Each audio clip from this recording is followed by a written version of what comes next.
हिरेन अपने शक के बारे में डिटेक्टिव को बताता है। फिर डिटेक्टिव और पुलिस ऑफिसर अमित की पत्नी को ढूंढने मेंटल हॉस्पिटल जाते हैं, लेकिन अमित उसे वहाँ से निकाल चुका होता है। बाद में सूर्यादित्य की मदद से वे उसे फिर से खोज निकालने में सफल हो जाते हैं। पुलिस ऑफिसर, डिटेक्टिव और यहाँ तक कि हिरेन भी अब ये जान चुका था कि उसमें कोई ना कोई सुपर पावर है, और आखिर में सबको पता चल जाता है कि वह एक एलियन है। अब सूर्यादित्य और काव्या फिर से साथ में समय बिताने लगते हैं। काव्या कहती है, मैं चाहती हूँ जब हमारे रिलेशनशिप के 100 दिन पूरे हो जाए तो तुम मुझे एक अच्छा सा गिफ्ट दो, हम किसी खूबसूरत जगह पर डिनर करें। सूर्यादित्य के जाने में अब बस 1 महीना बाकी था, इसलिए काव्या कहती है कि वो इस 1 महीने में अपनी पूरी जिंदगी जी लेना चाहती है। इधर हिरेन ने अमित की वाइफ शिखा को सूर्यादित्य की मदद से ढूंढकर आकांक्षा के घर पर छुपा दिया होता है, और वह अब आकांक्षा के घर ही रह रही थी। अमित हिरेन से कहता है, तुमने मेरी वाइफ को कहाँ छिपा रखा है? लेकिन हिरेन कुछ नहीं बताता। हिरेन परेशान होकर अपनी कार के पास खड़ा कुछ सोच रहा होता है। उसके हाथ में एक पेन था, वही पेन जो उसके सबसे बड़ा वाला भाई उसे ग्रेजुएशन पूरी होने की खुशी में देने वाला था, लेकिन वो उसे देने से पहले ही मर जाता है। यहाँ हमें पता चलता है कि हिरेन का एक बड़ा भाई और भी था जिसकी मौत हो चुकी है। उसकी मौत ऊपर से देखने पर तो आत्महत्या लगती है, लेकिन असलियत क्या है ये कोई नहीं जानता। हिरेन पेन को देख रहा था कि अचानक उसमें से एक आवाज चलने लगती है। वह आवाज अमित की थी, जिसमें वह अपने बड़े भाई से कह रहा था, सारी प्रॉपर्टी पर कब्जा करने के लिए आपका रास्ते से हटना जरूरी है। इसके बाद हिरेन अपनी भाभी से मिलने आकांक्षा के घर जाता है। उसकी भाभी कहती है कि वह पिछले 7 सालों से उस गुनाह की सजा भुगत रही है जो उसने किया ही नहीं। यहाँ हमें पता चलता है कि उसने पेन की रिकॉर्डिंग सुन ली थी। रिकॉर्डिंग सुनने के बाद अमित ने उसे डराना धमकाना शुरू कर दिया था ताकि वह चुप रहे, और फिर उसे मेंटल हॉस्पिटल पहुंचा दिया था। ये सारा माजरा हिरेन पुलिस और डिटेक्टिव को बता देता है, और फाइनली अमित और उसके खास आदमी को पुलिस गिरफ्तार कर लेती है। वहाँ सारे मीडिया वाले भी मौजूद थे,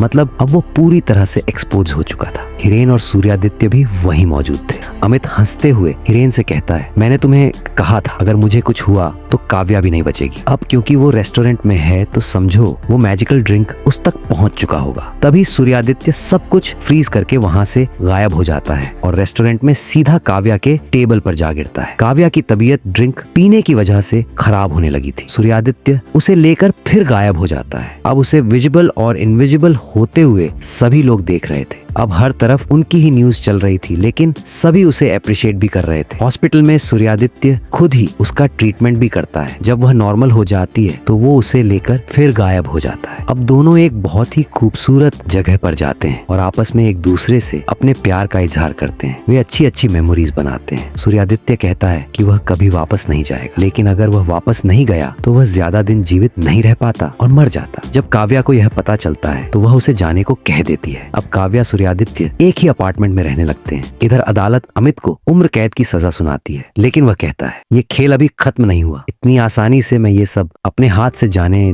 नहीं दूंगा। काव्या और सूर्यादित्य एक दिन अपने घर की बैल्कनी में खड़े बातें कर रहे थे। तभी कुछ तारे आसमान से टूटकर गिरते हैं और वे अपनी अपनी विश मांगते हैं। तभी सूर्यादित्य को एक चमकती हुई चीज तेजी से धरती की ओर आती हुई दिखाई देती है। फाइनली यूएफओ सूर्यादित्य को लेने आ गया था। काव्या जो अपनी विश में बिजी थी, सूर्यादित्य उसे छूने की कोशिश करता है लेकिन नहीं कर पाता। फिर वह उसे हिदायत देता है अपनी केयर करना, खाने पीने आदि का ध्यान रखना, और धीरे धीरे गायब होने लगता है। काव्या ये सुनकर रोती रहती है। जैसे वह पीछे मुड़कर देखती है, सूर्यादित्य ही वहाँ से जा चुका होता है। वह बहुत रोती है, मैंने तो उसे बाय भी नहीं कहा। फिर कुछ समय बाद का सीन दिखता है जिसमें काव्या फिर से अपनी जगह वापस आ गई थी। वह फिर से लीड रोल्स करने लगी थी, लेकिन आज भी सूर्यादित्य का कहीं ना कहीं इंतजार कर रही थी। एक दिन एक अवार्ड फंक्शन में अचानक सब कुछ फ्रीज हो जाता है। तभी वह सूर्यादित्य को अपनी तरफ आते हुए देखती है, जो अपना कोट उसके कंधों पर रखता है और किस करता है। अचानक सब नॉर्मल हो जाता है। उनका किस करने का